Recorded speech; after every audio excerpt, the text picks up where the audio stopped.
Alright guys, welcome to Didium. So today we have finally got the test ride of this beautiful machine, KTM 390 Adventure. The display in here, the place for the GPS mount, and this whole section looks really promising as an adventure motorcycle. Though this headlight might look very similar to the 390 Duke, this is not that. This is a different headlight setup. I'm actually glad that in India we are getting this LED indicators, but in US and in other countries we are getting the halogen versions, which is a sore in the eye. So let's get right into the specs.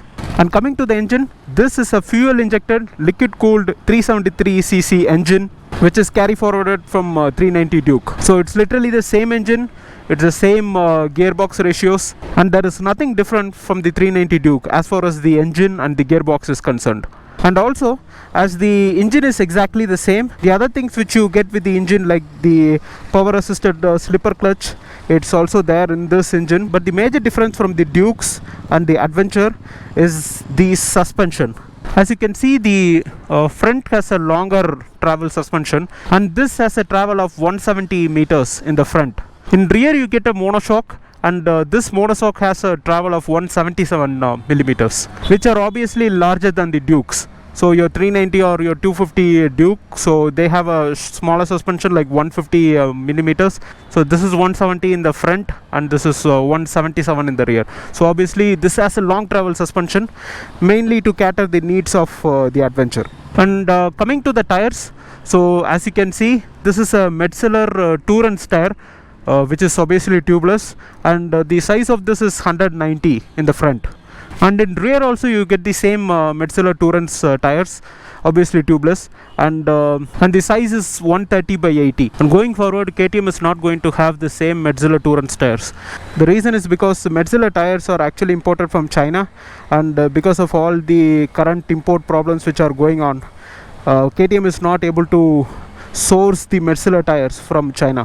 So that's the reason they are going forward with the MRF tires. So this is a very recent notice which we got from KTM, and it has been there for the last 1 month. So if you got a motorcycle during the time of September, so you might probably have the MRF tires and not the Metzeler ones. That actually disappoints a bit, because like there is no difference in the price range, and you still get to pay the same and get the MRF tires. So that really sucks. I mean, like they might have given something else more in the motorcycle to make it a better deal, but somehow they have missed it. I think currently the motorcycle industry, or the total automobile industry of India itself, is going through a lot of struggle to make and sell vehicles because of all this import ban and everything around it. So unlike other adventure bikes in the market like the Himalayan, so this does not have the spoke wheels, this has the alloy wheels. So one downside to this is that you cannot take this to really harsh off-road conditions. But one major benefit is that as you have this alloy rims, you can have this tubeless tires. So whenever you get a puncture, it's very easy to do the job. You can just carry your puncture kit around, and if there is a nail or something, just pull it off and then you can do the mushroom tap on it. So that gives an stress-free experience when you're trying to explore the country. And coming to this fuel tank, so this fuel tank is 14.5 liters, which is slightly larger than the Dukes, and it's going to definitely help you in the highway. See, Dukes itself have a pretty larger tank. I mean, like the range of it is pretty large, and this has a slightly bigger tank, so obviously it's going to give you a lot of range. And like most of you already know, unlike the international version, this Indian version doesn't get the adjustable suspension in the front, but you have a preload adjustment in your rear. You might have to change these notches to do that adjustment. But when we ask KTM like why we didn't get this adjustable suspension, they are giving a reply that it's because of this auto blipper which I have in this 390 Adventure. Anyway, so we also own a 390 Duke, so we are very sure that this auto blipper is not a working or a best feature the KTMs have. But anyway, yeah, so they have decided we have nothing to do in this, and this is what we get. And coming to the dash, like Duke 390, this also has a lot of information which you can glide through these buttons, navigation buttons over here. So it says low fuel, yep, low fuel, service, general info. So you have your date, odo. That's tons of information in here. Maybe I'll make another video where I go through the details of this display, so you get to know how to operate all of these things. For now, let me just go back. Another distinct feature from 390 Duke is this traction control. So you have traction control in 390 Adventure, but you don't have that in the 390 Duke. So this is one other difference when compared to Dukes. And apart from that, rest everything is the same. You get the same switch control in the left, you get the same switch control in the right. So you have your engine kill switch here, and then you have your start button.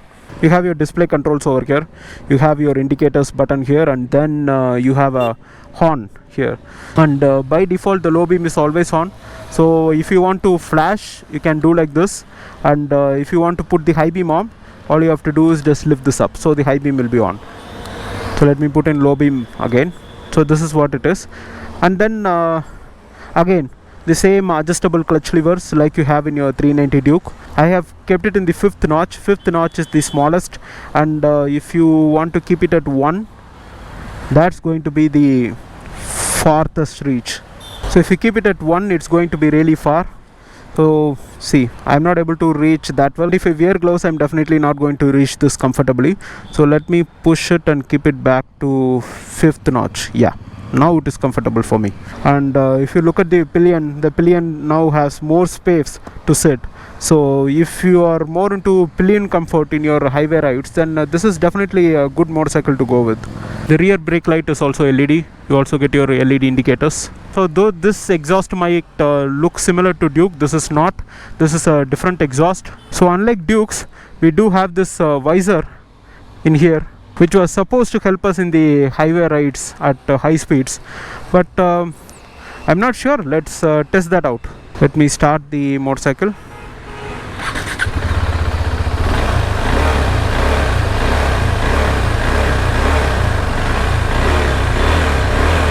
All right.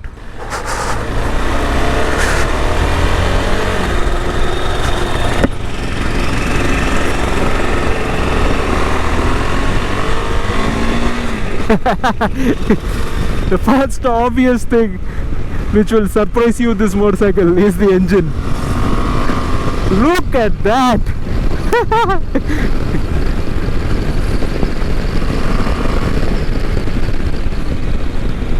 KTM, I mean, like, even if it makes some mistake, it always gets away with the engine and its performance. Like, you don't need to really put any effort to get it up to speeds or, you know, stay at speeds in the highway. It just pulls and pulls and pulls.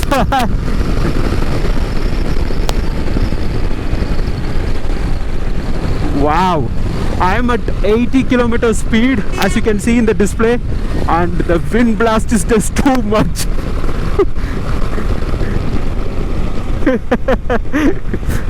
So this visor is like entirely useless, I believe.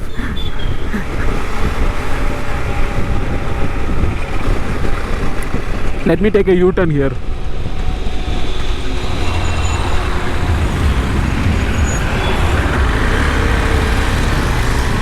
Okay, for such a big motorcycle, the U-turns are actually easier. The reason is because of the steering radius. So this definitely has a wider steering radius when compared with the Dukes. So that's going to be a really added advantage if you're going to take U-turns in the city, or if you're gliding through tight traffic. That's when this is going to really help you a lot. Hey, there is a lot of wind blast. Even in 60 km speed, I'm getting a lot of wind blast. This was never a problem when I was driving the Himalayan. In Himalayan, I like sit within the motorcycle. So in this motorcycle, I feel like I'm sitting on the motorcycle. So there is a difference.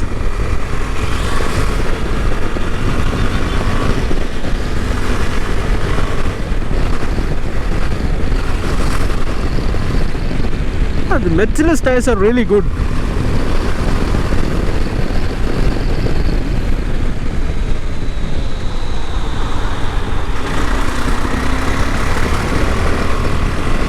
I love these tires.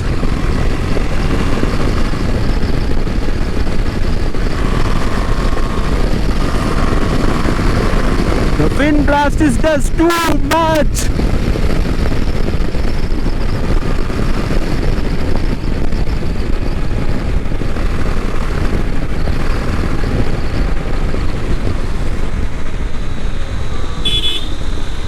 You will definitely need an aftermarket wind visor if you are going to get this motorcycle, because this is not really helping. I can surely flat foot this motorcycle without any doubt. My height is like 5'11" and very close to 6 feet, so I can surely flat foot. But this may be a problem if you are a shorter rider. See, generally KTM bikes are not for shorter people. So if you are an average or less than average person, KTM is not really for you. That's the ugly truth. There may be other people who will say that you shouldn't choose the motorcycle based on your height. That's true. That's definitely true. But again, it's always good to know that which motorcycle is best for you. So no matter which KTM bike you get, whether you get the RC or whether you get the Duke or this Adventure, whatever it is, if you are a short person or if you are any lesser than the average height, then you're going to have trouble in flat footing. The other thing which I would like to mention is that this suspension, I don't find it any different from the Dukes itself. I mean, like, I was expecting this to be a lot softer and plush, but it's not exactly. I mean, like, the suspension is really stiff, the front as well as back. It's even slightly stiffer than my Duke. I don't know why in an adventure motorcycle KTM will have such a stiff suspension. And one other thing which our Indian motor journalists or YouTubers have primarily missed out is to talk about the category in which this motorcycle belongs. You see, this is an adventure motorcycle, so that's how KTM has said, that's how KTM has named it. So this is not going to be your enduro bike, and also this is not going to be your dual sport bike. So you have to be very clear about this. So there is a big difference between adventure, enduro and dual sport. Enduro bikes are typically used for pretty hard off-road tires, and dual sport is something which you can both use in off-road and also in normal road. So that's why it's called dual sport. And coming to adventure motorcycles are basically street bikes which can handle gravel. That's it. Do not top your expectations when somebody says they have released an adventure motorcycle. It simply means that it's a street bike which can handle gravel and which can handle bad roads. That's all about it. So don't go assuming that somebody has released an adventure motorcycle, so that means it's going to handle off-roads and I'm going to climb mountains with that. No, you cannot do that. You just cannot do that. I genuinely don't know how most of the auto journalists in India seems to be really confused about that. When 390 was launched, they were like, I am going to take off-road on this, I'm going to go here and there. No, you cannot go. KTM has said it very clearly that it's going to be an adventure model. It's not the enduro model.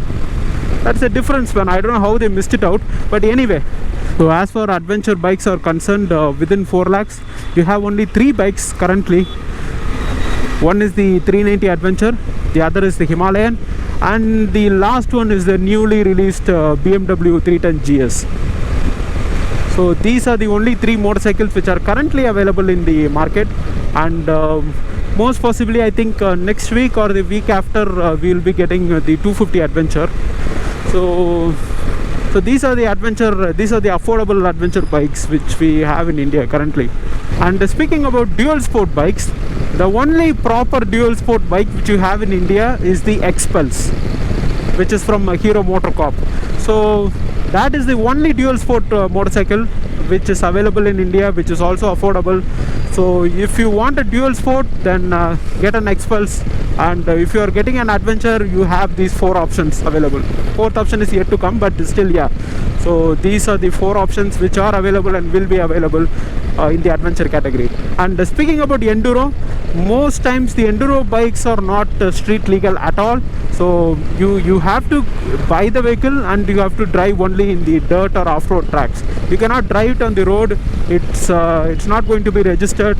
And if you are looking in that category, there are some models in Kawasaki, and there are 2 models in Suzuki. I think one comes in the 250cc and the other comes in the 450cc version.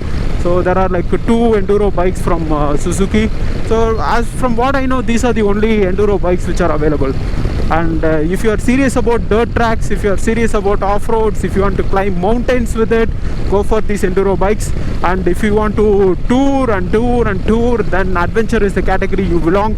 And if you want to enjoy the both of the worlds, then you can get an dual sport. But also dual sport is like you cannot take it for long tours because the seats are always going to be really small in width. It's not going to be large, so you have to be mindful about that when you are getting a dual sport motorcycle. Dual sport and enduro, they usually come in the similar lines. It's just that enduro is more strongly built and it is highly purpose made for off-road rides. And also, as this has a 390 engine, it has some disadvantages of a 390 engine. Wow, the suspension is too hard. Yeah, so like I was saying, as it has the 390 engine, it has some disadvantages of it, like when you are at the higher revs, your motorcycle is going to vibrate, and it's going to vibrate in your foot peg area, obviously. So you can see the vibration, right? This whole portion is like shaking like that. So that is all because of the engine. And there is some constant vibration in the foot pegs as well. So these are the things which you have to live with if you are taking the 390 adventure. But I'm pretty sure this won't be there in the 250 adventure which is coming up, because I myself own a 250 Duke, so I know how that engine behaves, and that has lot less vibes when compared to the 390 engine. So when that adventure comes, we can definitely give a try, because that's not going to vibrate as much as this one. You see, basically I'm not a big fan of adventure motorcycles having thumper engines. So 390 is definitely a thumper engine, and if you have a thumper engine in your adventure bike, it's not going to exactly make you feel comfortable and go for really long drives, mostly because of the handling characteristics of a thumper. Thumpers are basically single cylinder 4-stroke bigger cc engines, so that's what is a thumper engine. And I don't really like thumper engines in adventure motorcycles. Thumper engines are good for street, but it's definitely not good for long tours. KTM is claiming a good 25 kilometers per liter mileage for this motorcycle, but anyway, I have to test it out to confirm. So my take on this motorcycle is that this is definitely a jacked up version of the 390 Duke. And if you are somebody who's planning to get a KTM motorcycle, especially for touring, then you can either stick with the 250 adventure, or you can take 250 Duke, or you can take 390 Duke. You don't need to go all the way till 390 adventure, because I don't find much difference in this motorcycle which really justifies its price. If you would ask me, I will not take this motorcycle. I've had plans to take the 390 adventure, but I don't think the money is really worth it to invest in this motorcycle. So that's it for the review, guys. I'm back in my 250 Duke, and wow, the Duke is so much connected to the rider. I could instantly feel the difference after coming from the adventure and sitting in a Duke. The Duke is so compact and is definitely cut out for streets. And this is an excellent highway motorcycle. I mean, like, though adventure is not to be blamed, but I mean, like, if you really have to pay 50,000 more and get that bike, I'm not really sure. I don't think you need it. Well, if you like the looks of it and if you really want adventure motorcycle, then you can definitely go for that bike. There is no doubts with that. And I would say the same for the Royalenfield Himalayan as well. But the thing is that it doesn't definitely feel like the Dukes. The Dukes, you feel like you are in control of the motorcycle. And I mean, I don't know how to explain that. The connection between you and the bike is just too much in the Dukes, but it's just not there in the Adventure. As already said, Adventure motorcycles are simply street bikes with the jacked up suspensions which can handle gravel and dirt. That's all about Adventure. No Adventure bike can take off-road trials, and with that said, anybody can drive any bike on off-roads, and this is not really a limitation. But it's just that Adventure bikes are not cut out for heavy off-roads, because it's just not made like that. So that's it for the video, guys. Thanks for watching. I'll see you next week with another video. Till then, stay safe and ride safe. Bye bye.